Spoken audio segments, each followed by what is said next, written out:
Hello everyone. We're pleased to be presenting this from Tamworth in New South Wales, Australia. But distance doesn't really matter right now because technology has brought us all together for this conference across different times and spaces. To start today, it is a privilege to acknowledge all the different custodial lands of the traditional people we are meeting on. Importantly, we would like to specifically acknowledge the land we are presenting from today, the land of the Kamilaroi people, and pay our respects to Kamilaroi elders past and present, along with all traditional people who have proudly ensured the continuity of a proven 60,000+ culture in Australia.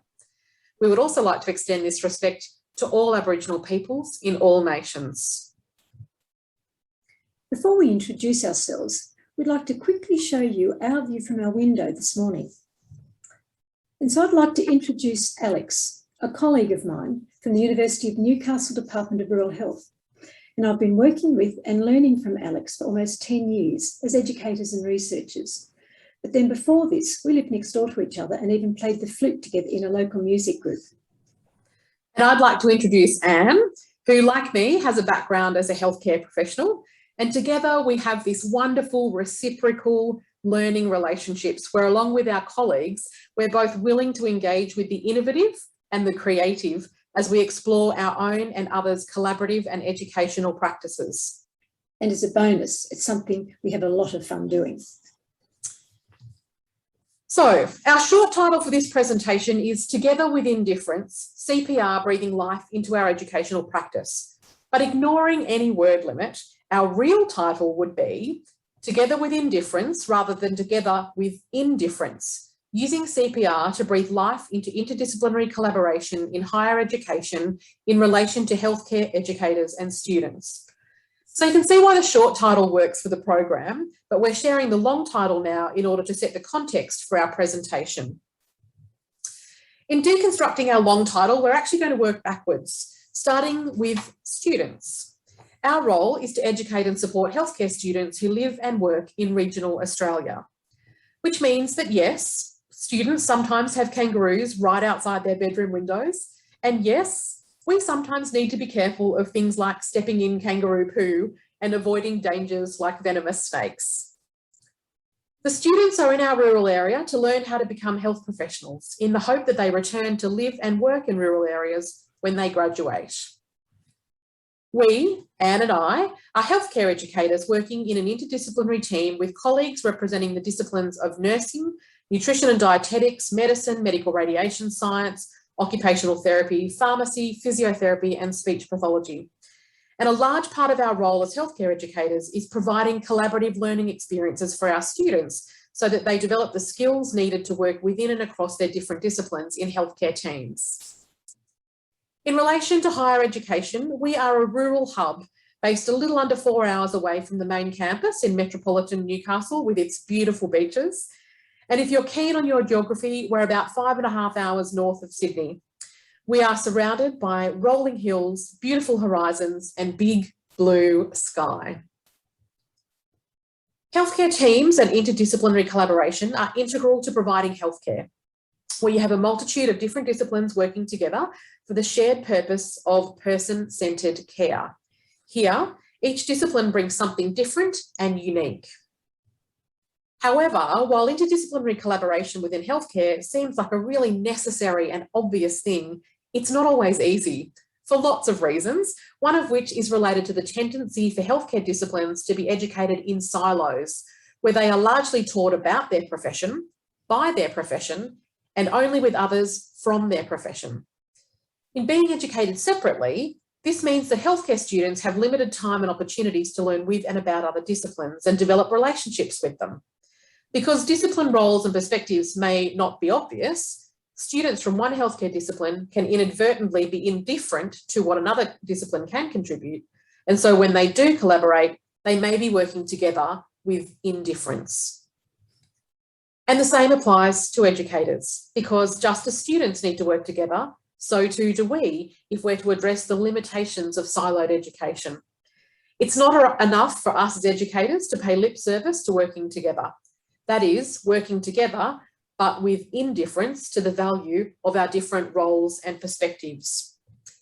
We need to work together within our differences. And like our healthcare students often have limited time and opportunities to learn with and about other disciplines, so too do educators. It can be hard to get to know each other and to plan and provide education collaboratively. We are often working flat out as it is just to meet the demands of our own discipline. If we are to be together within our differences as healthcare educators, we need to value time and opportunities to collaborate.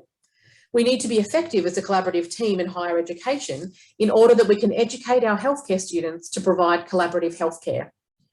While there's a large amount of literature around encouraging students interdisciplinary collaboration, the interdisciplinary collaboration involved in providing that education is largely overlooked. The relationships between educators don't receive a lot of explicit attention in the literature, meaning there can be a lack of support and lots of missed opportunities for understanding and exploring this openly. However, we are not overlooking educators' relationships within their interdisciplinary collaboration. We choose to highlight and embrace them.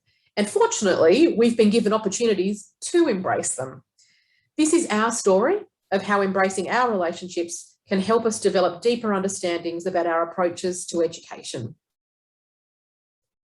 We tell our story as two healthcare educator researchers, one from physiotherapy, the other from speech pathology, on behalf of our wonderful interdisciplinary colleagues. And we'll be sharing insights from our ongoing interdisciplinary research collaboration in higher education that began a number of years ago as we explored how educators work together to help students learn to work with other disciplines. And this research continues through to today as we grapple together with pedagogical and equity implications of and for our educational practice. Core to our ongoing grappling are our relationships, our rapport, and valuing each other's perspectives. We are telling our story using the acronym CPR. CPR, as cardiopulmonary resuscitation, is of course something that we and our students are trained in, as are many others in the community. While CPR is important, it's not the focus of the presentation. Instead, we're using CPR in our own way, as a framework representing a rhythmic and responsive way of breathing life into interdisciplinary collaboration in higher education in relation to ourselves as healthcare educators and our students. To do this, we need to develop and sustain relationships. Happily, about 5 years ago, we came across an internal funding opportunity through our university's Centre of Excellence for Equity in Higher Education, through which we could focus on relational aspects of education. We were excited by words in the funding application like pedagogy, phenomenology, and widening participation, because these are at the core of understanding and helping students learn how to work with other disciplines. In terms of pedagogy, our pedagogical approaches enable us to draw on and develop relationships between ourselves and our students, with a focus on relationships between different disciplines. Phenomenology, being about the lived experience, is a welcome break from the statistics that are commonly found in a lot of health research. And widening participation is important for valuing differences rather than being indifferent to other professions and roles. This was our kind of terminology, and it really floated our research boat. And so in embracing the opportunity, it allowed us to continue our focus on collaborative forms of education as a way of developing collaborative practice. That is, we found support for our collaboration about collaboration. Through this amazing funding connection, we were introduced to a range of people, support and resources we could network with and learn from, along with theories that we continue to explore and share with each other. Initially shared probably within our small research group, but now more broadly with our colleagues at other sites and with other disciplines outside of healthcare. Through these connections, we were able to build on and expand our earlier research where we explored how students learn to work with other disciplines. Relationships were and continue to be core to this. We found that co-location, purpose and rapport were important. Importantly, it was not just important for students, but also for educators. And this is where our CPR acronym enters the frame.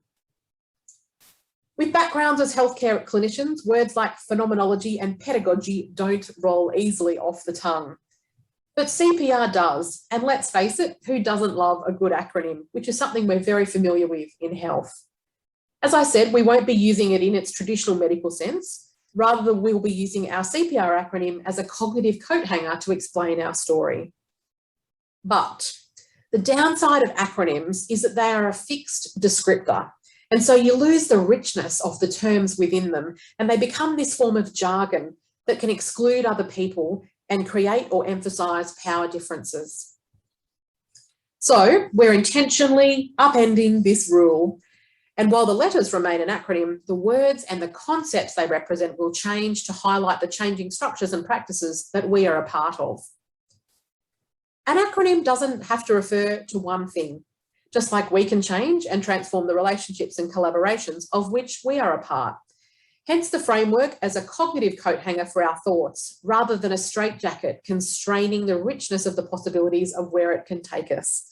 And all of that basically means we're not limiting ourselves to a single acronym that represents the same thing time and time again. We're going to use our CPR acronym to explain the foundations of our collaborative educational practice, how we started, what we did, where we landed, where we're going, and what we are a part of. At the core of each of the different parts of our story are relationships between educators, something we highlight as an important feature of collaborative education practices and pedagogies. Starting with foundations, we are lucky and we appreciate it. Our team is co-located and we have all these different professions all working together in the same shared space.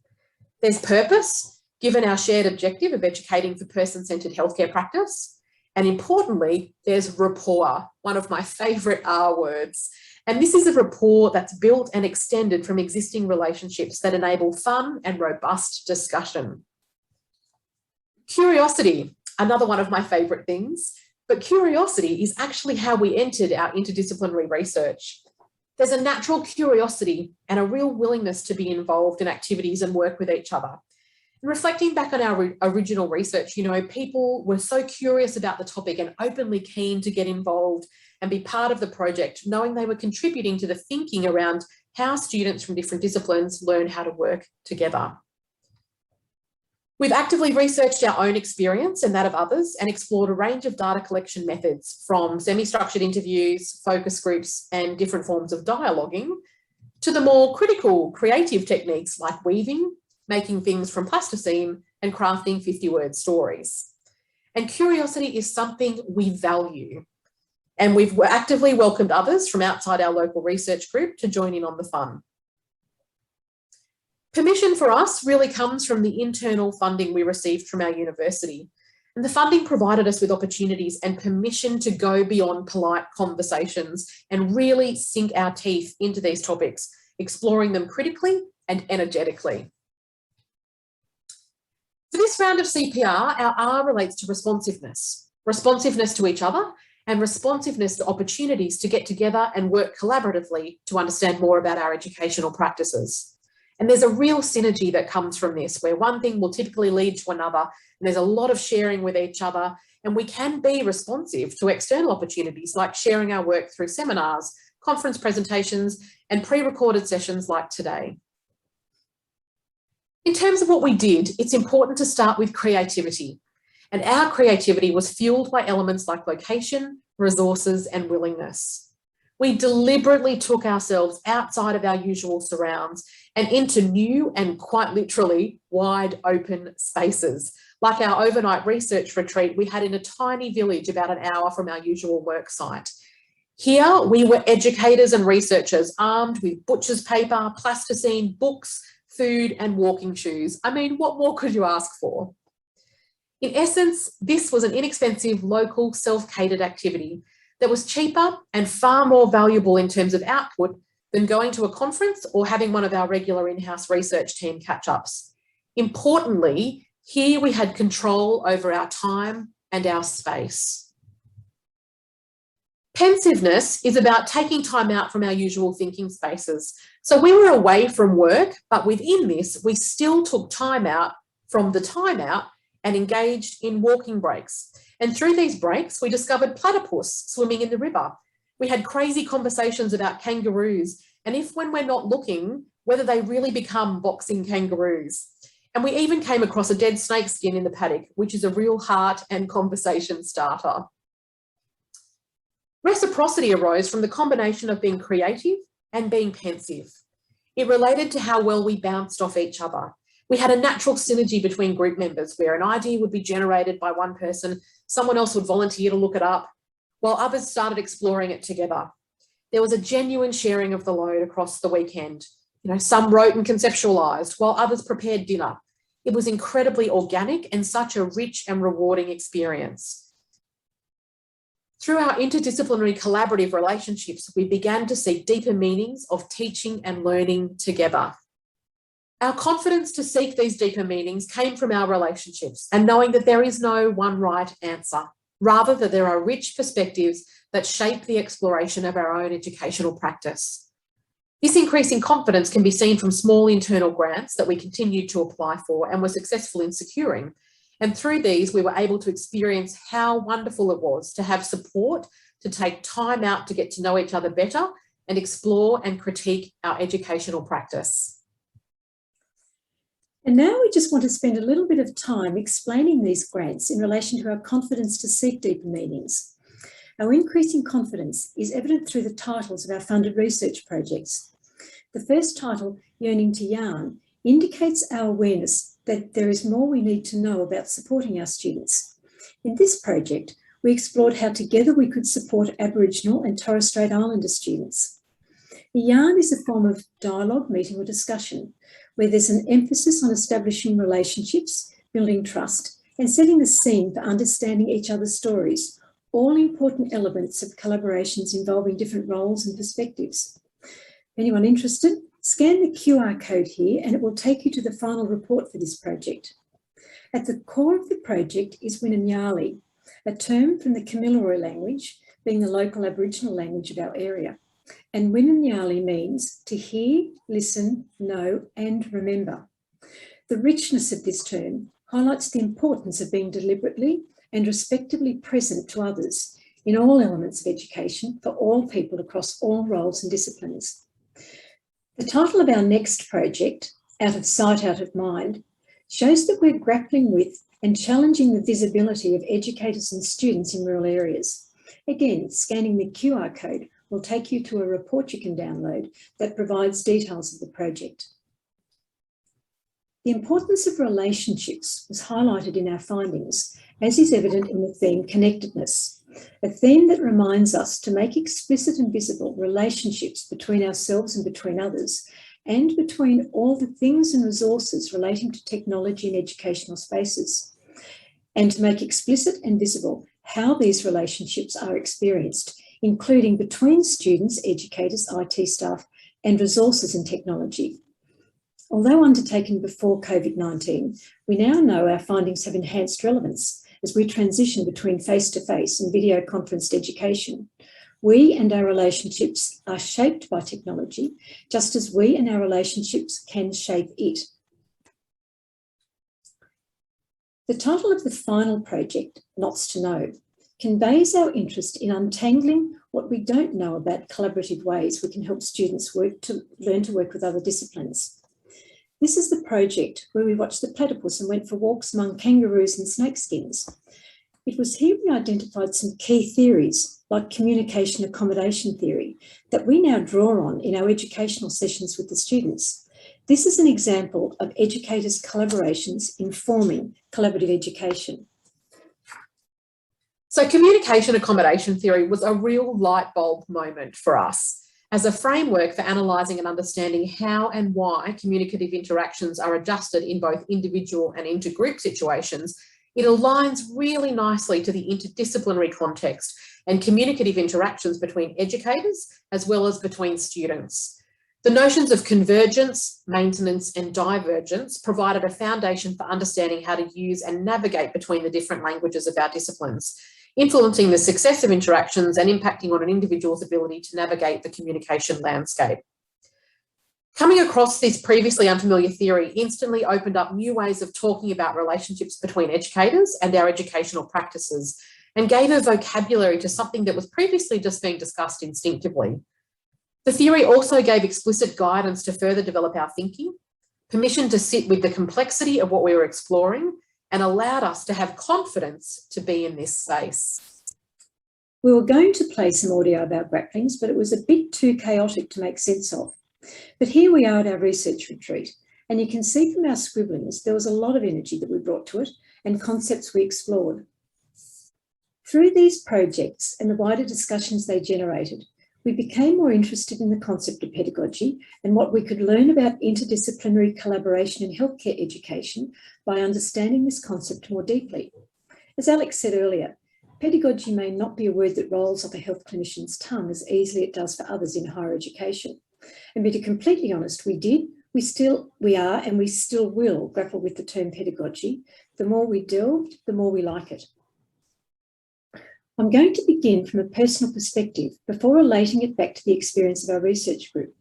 I contend that it's important to understand your own understanding of education before you can work collaboratively with other educators.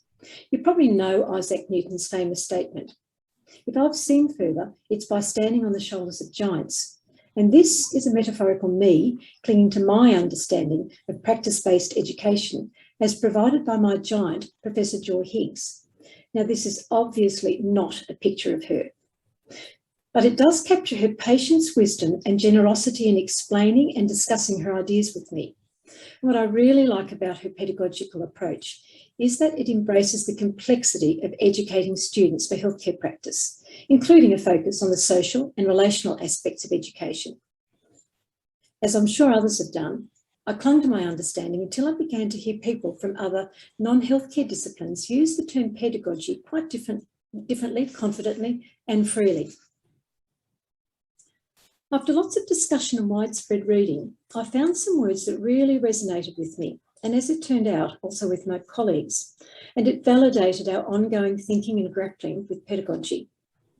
In 2014, Waring and Evans said, "There is a great deal of confusion, uncertainty, and contestation over what pedagogy actually is and how its complexity is adequately captured in any definition. It's likely to mean different things to different people." So education is rich in different perspectives and understandings.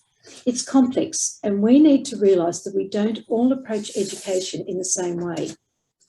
As part of this complexity, the authors recommended a holistic conceptualization that demands that as teachers we are critically reflective of the selections we make regarding the type of society, the values and interests that we have, and which we use to inform the organisation and design of learning environments, the way in which we support learner autonomy through choices in learning, and the nature and extent of the student voice. It's also about how we explore and cater for student and teacher beliefs about learning and teaching and go about optimising conditions for learning. So this reinforced to us the importance of carefully designing learning environments for collaborative learning if we are to prepare students for collaborative practice. And interestingly, this aligns with Professor Joy Higgs' notion of practice-based education, highlighting an aspect that we are now really bringing to the foreground and thinking about. As part of the learning environment, we're also referring to the relationship between educators and how they collaborate to develop and provide this education. Importantly, there's room for discussing and critiquing meanings of pedagogy with other educators, and not just simply assuming that we all have the same understanding. The commonality is that we are all educators, but within this collective, we are all individuals, often coming from different disciplines, and so we don't necessarily understand it in the same way. In terms of realisation, I realised that pedagogy has a wide landscape, and so I began to see that we were actually in a forest with a large number of different trees, being giants whose theories and understanding shape our educational approaches. This forest represents the complexity of teaching and learning. But it was even more complex than just trees. The forest is entered from different paths, with students and educators bringing their own personal experiences and aspirations. Through these, we locate ourselves in different parts of the forest, position ourselves differently, and choose different educational theories and approaches to underpin our teaching and learning. There are also different paths leading out of the forest, corresponding with different outcomes of educational practice and how these shape career destinations. For example, some of these paths might be wide, providing scope for students from different disciplines who already know each other and their discipline roles and understandings to head out ready for interdisciplinary collaboration in the workplace. The The forest is a rich and ever-changing space, shaped by people and shaping people, and depending on where you are within the forest and who you're with, it can trigger new ideas and theories to explore and educational approaches to consider. Going back to Waring and Evans' quote, an important aspect of being critically reflective of the selections we make is having new things to reflect on. Importantly, we're not alone in the forest. Critical reflection can be done with people from different parts of the forest. We can reflect together, establishing, nourishing, and sustaining our curiosity and relationships. And so the forest provides a richness of opportunities to understand our own and others' approaches to education. In this forest, we can explore together the important question, how can it be otherwise? We don't need to be tethered to our own particular way of approaching education, but rather we can be open to and critique new theories from other parts of the forest and the implication of these theories for understanding and transforming educational practice, just as we did with accommodation theory. And we can look around for wise practice, both from within our own educational approaches and beyond.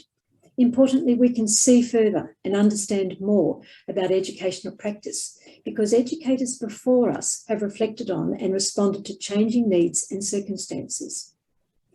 Our relationships and collaborations allow us to be present and supported when feeling slightly out of our depth exploring this question.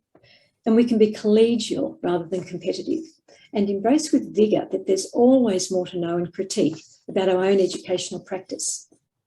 And now to another use of CPR and taking control of our CPR acronym. We swap the order around to suit our purpose and start with the P to highlight our new term, pedagrappling.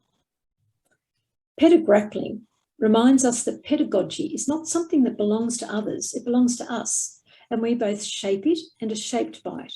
And so we can grapple with its implications for our educational practice. But pedagrappling takes time, space, and colleagues, as Alex has explained. Our team places a huge amount of value on collaborative momentum because pedagrappling is enhanced by working with others.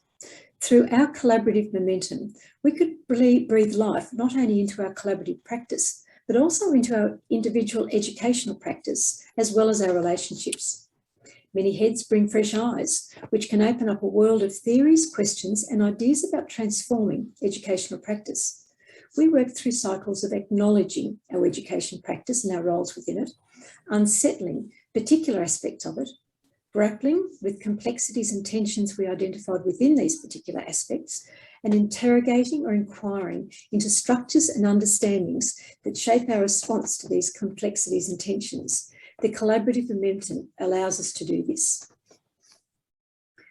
Reflective practice is at the core of our ongoing pedagrappling. And so to highlight the richness of pedagrappling and the possibilities it opens up, we want to highlight what it is not.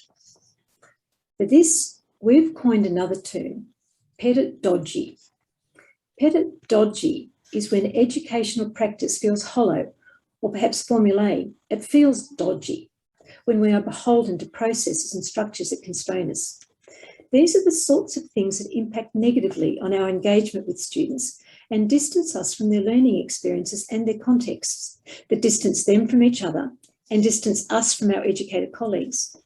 An example of pedagogy is a video conferenced education session where students in the room with the educator are visible and interactive, while those at the other end of the camera are out of sight and out of mind.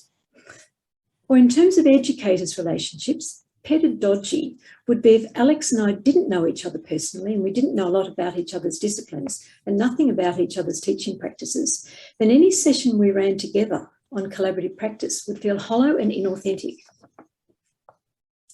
So moving on to our last CPR iteration, we now return to the original order to illustrate how recognising pedagogy can be a good starting place for exploring pedagogy in relation to interdisciplinary collaboration in higher education. We can see what we don't want to be doing. And so the last acronym for CPR describes how relationships can be explored through a community of practice underpinned by relationships. And so we'd like to finish with a quote we came across that aligns our CPR acronym and the experience that our team has had in placing value on our relationships, taking time to stop, making space, and reflecting on what can be achieved when we move beyond working with indifference. And that is, we can help ourselves and our students work together within our differences. The quicker the pace of our lives, our technologies, our news, and our decision-making processes, the bigger the need for careful, systematic, and critical thinking. Thinking slowly, reflecting critically, and realising that things may not be as obvious as they might seem firsthand. Trying to figure out how things hang together from a broader perspective. And so in finishing, we'd just like to share our contact details for both Anne and for myself. We really appreciate you listening to our presentation. If you'd like to connect with us, feel free to send an email. We'd love to hear from you. And other than that, these are the references that we used for the presentation. So thanks very much for joining in, and we really hope you enjoyed it.